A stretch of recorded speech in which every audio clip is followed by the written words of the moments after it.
অথচ কবি নজরুল বলেছেন, বাজিছে দামামা বাজরে আমামা, শির উঁচু করি মুসলমান, দাওয়াত এসেছে নয়া জামানা, ভাঙ্গা কেল্লায় উড়াও নিশার, ঘুমায়ে কাজা করিস ফজর, তখনও জাগুনি যখন জোহর, হেলায় খেলায় কেটেছে আচর, মাগরিবের ওই শুনি আযান, এখনো জামাতে হওরে শামিল, এখনো এর সাথে আছে স্থান। বলেন সুবহানাল্লাহ। এই জন্য আজকে যারা নামাজ পরিত্যাগ করে কুরবানি দিয়েছেন, এই কুরবানি আল্লাহর দরবারে কবুল হবে কিনা এটা আমি বারবার বলতেছি, বলবো না, কারণ মন খারাপ করবেন, অনেকে ফতোয়াবাজি করবেন। এই জন্য বলি এখন তওবা করতে হবে, এখন এই তওবা করতে হবে। মুসলমানের পরিচয় নিয়ে মাঠে ময়দানে আপনাকে থাকতে হবে। মুসলিম আমি, সংগ্রামী আমি চিরজনবীর, এক আল্লাহকে ছাড়া কাউকে মানি না। নারায়ে তাকবীর। আফগানিস্তান থেকে এসেছি, ইরান থেকে এসেছি, পৃথিবীর বিভিন্ন দেশ থেকে মুসলমানেরা এখন উপস্থিত হয়ে বলতেছে লাব্বাইক আল্লাহুম্মা লাব্বাইক ইন্নাল হামদা। আল্লাহ তাআলা কেবলমাত্র শুধুমাত্র প্রশংসা পাওয়ার যোগ্য। আপনি বলেন সুবহানাল্লাহ। প্রশংসা পাওয়ার যোগ্য কে? লাইন শাকারতুম লা আযীদান্নাকুম ওয়া লাইন কাফারতুম ইন্না আযাবি লাশাদীদ। আল্লাহ তাআলা বলছেন এত নিয়ামত আমি দান করেছি, এই নিয়ামত পাওয়ার পরে যদি আল্লাহর প্রশংসা না করি, শুকরিয়া আদায় না করি, তাহলে আল্লাহ তাআলা এই নিয়ামতের বদলেতে আমাদেরকে কিয়ামতের ময়দানে কঠিন পাকড়াও করবে। কথা বলেন ঠিক কিনা? এই জন্য সর্বহালতে প্রশংসা করতে হবে কার? এই জন্য আমরা সকলে বলি আলহামদুলিল্লাহ। সম্মানিত হাজিরিন, এই যে কুরবানির ইতিহাস, এটা কিন্তু হযরত আদম আলাইহিস সালাম থেকে শুরু। তার দুইটা সন্তান ছিল, নাম ছিল হাবিল আর কাবিল। হাবিল ছিল ভালো, কাবিল ছিল বদমেজাজি, খারাপ প্রকৃতির লোক। তদানীন্তন সময়ে আদম আলাইহিস সালামের স্ত্রী হাওয়া আলাইহিস সালামের সন্তান জন্মগ্রহণ করত জোড়ায় জোড়ায়। কিসে কিসে? জোড়ায় জোড়ায়, একজন ছেলে একজন মেয়ে। প্রথম জনের ছেলের সঙ্গে দ্বিতীয় জনের মেয়ে, দ্বিতীয় জনের ছেলের সঙ্গে প্রথম জনের মেয়ের বিবাহ শাদী, এটা আল্লাহর পক্ষ থেকে বিধান ছিল। কিন্তু হাবিলের সঙ্গে যে মেয়েটা জন্মগ্রহণ করেছে, এটা দেখতে একটু তেমন সুন্দর ছিল না। কিন্তু কাবিলের সঙ্গে যেটা জন্মগ্রহণ করেছে সেটা দেখতে খুব সুন্দরী ছিল। এই জন্য কাবিল চাইতো আমার সঙ্গে যেটা জন্মগ্রহণ করেছে আমি এটাই বিবাহ করব। কিন্তু আল্লাহর বিধান এটা, আল্লাহর বিধান হচ্ছে তোমার আগে যেটা জন্মগ্রহণ করেছে সেটা। হাবিল আর কাবিল দুই ভাইয়ের মধ্যে বিতর্ক লেগে গেল। হাবিল বলতেছে যে আল্লাহর বিধান যেটা সেটাই আমি বাস্তবায়ন করব। কাবিল কয় না, আমি আমার সঙ্গে যে বোনের জন্মগ্রহণ করেছে সেটাকে আমি বিবাহ করব। তা আল্লাহর পক্ষ থেকে ঘোষণা হলো যে তোমরা দুইটা কুরবানি করো। কাবিল ছিল কৃষি কাজ করতো, সে কিছু গম আল্লাহ তাআলা রাহে কুরবানি করে দিল। আর হাবিল ছিল পশুপালন করতে, এই জন্য সে কি করলো, একটা ভেড়া কুরবানি দিল। দুই কুরবানি দুই জায়গায় রাখা হলো।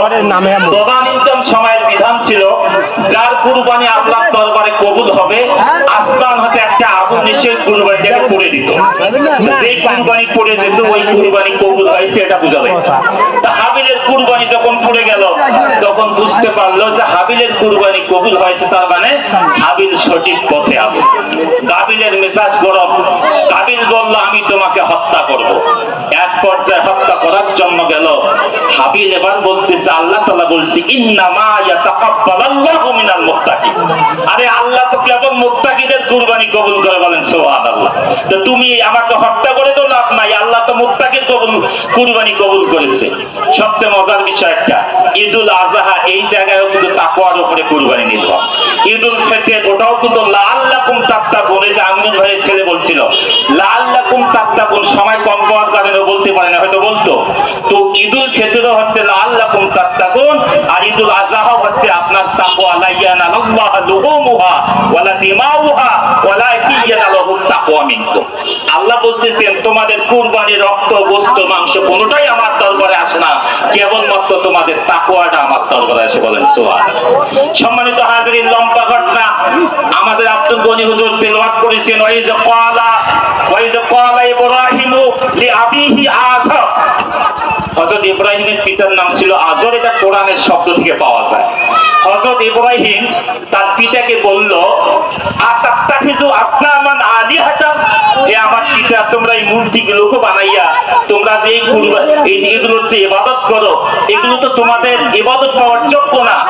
কারণ ইন্নী আরাকা ওয়া কওমাকা ফি দালালিন মুবিন, আমি তোমাকে এবং তোমার সম্প্রদায়কে দেখতেছি স্পষ্ট ভ্রান্তির মধ্যে আছে।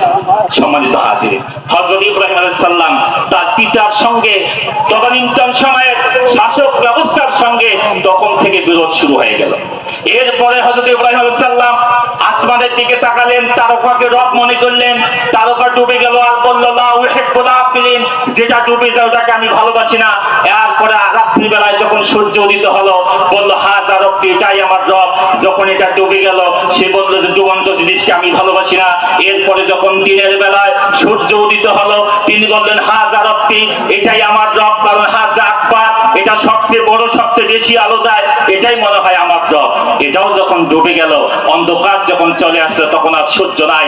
হযরত ইব্রাহিম আলাইহিস সালাম বললেন ইন্নী ওয়াজ্জাহতু ওয়াজহিয়া লিল্লাযী ফাতারাস সামাওয়াতি ওয়াল আরদা হানিফা ওয়া মা আনা মিনাল মুশরিকিন।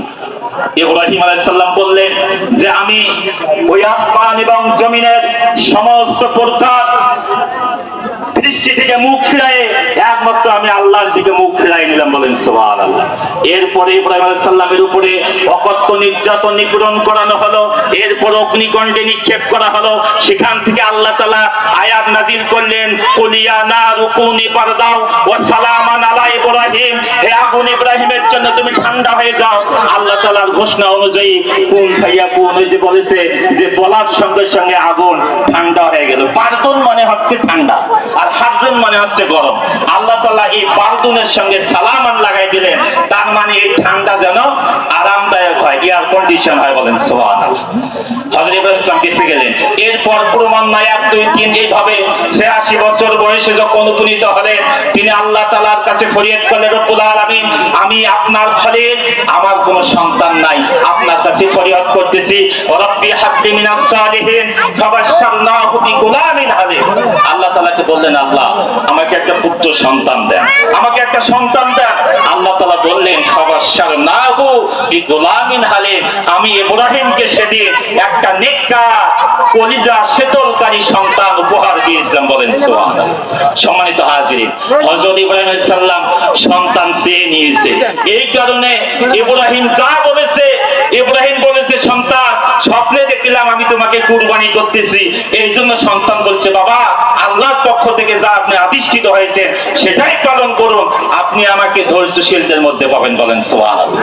আর এই সিলসিলা যদি চালু থাকতো তাহলে আজকে কি আমরা আমাদের সন্তানদেরকে কুরবানি দিতে পারতাম? পারতাম না। আমাদের সন্তান আমাদের কথা শুনে না কেন?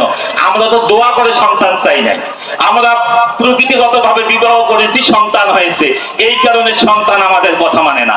অথচ আল্লাহ তাআলা শিখিয়ে দিয়েছেন রব্বানা হাবলানা মিন আজওয়াজিনা ওয়া যুররিয়াতিনা, এই আল্লাহ তাআলা দোয়া শিখিয়ে দিয়েছেন সন্তান, নেককার স্ত্রী, নেককার সন্তান এবং মুত্তাকিদের ইমাম, এরকম সন্তান আল্লাহর কাছে চাই নিতে হয়। কথা বলেন ঠিক কিনা? কিন্তু আমরা এগুলো চাই না, এই জন্য চাই না বিদায় সন্তান বাবা মায়ের কথা শোনে না, সন্তান বাবার উপরে আক্রমণ করে, মায়ের উপর আক্রমণ করে। এই জন্য আমি আপনাদেরকে উদাত্ত আহ্বান জানাবো, হযরত ইব্রাহিম আলাইহিস সালাম থেকে আপনাকে আমাকে শিক্ষা নিতে হবে। ইব্রাহিম, সম্মানিত মা বোনেরা, আপনাদের ওখানে কালেকশন করার জন্য আমাদের লোক আছে, আপনারা মুক্ত হস্তে সেখানে দান করবেন ইনশাআল্লাহ। সম্মানিত হাজিরিন, তার সঙ্গে আরেকটা কথা বলি, হযরত ইব্রাহিম আলাইহিস সালাম আল্লাহ তাআলার পক্ষ থেকে যে কুরবানি করার জন্য প্রস্তুতি গ্রহণ করেছিলেন, হযরত ইসমাঈল আলাইহিস সালামকে আল্লাহ তাআলা ঘোষণা দিলেন ইব্রাহিম তুমি তো তোমার স্বপ্নকেই বাস্তবায়ন করতেছো, অতএব তোমার কুরবানি সন্তানকে কুরবানি করা লাগবে না, আমি জান্নাত থেকে জান্নাতি দুম্বা পাঠাই দিলাম, এটাকেই কুরবানি করো, এটাই তোমার কাছে সবচেয়ে বড় কুরবানি। বলেন সুবহানাল্লাহ। সম্মানিত হাজিরিন, এমন একটা সময় ছিল কুরবানি যে দিবে কুরবানির গোশত সে খাইতে পারবে না, খাওয়ার বিধান ছিল না। এই বিধান যদি আমাদের সমাজে থাকতো অনেকেই কুরবানি দিত না। কথা বলেন ঠিক কিনা? কুরবানির গোশত খাওয়া যায়, খাওয়ার আশায় কুরবানি দেয়। কথা বলেন ঠিক কিনা? আবার গরু দাঁড়িয়ে আছে, চিন্তা করে গোশত কয় কেজি হবে, গোশতটা খুব তেলযুক্ত গোশত হবে, ইত্যাদি ইত্যাদি। কিন্তু কুরবানির উদ্দেশ্য এটা ছিল? এটা ছিল না। কুরবানির উদ্দেশ্য ছিল তাকওয়া।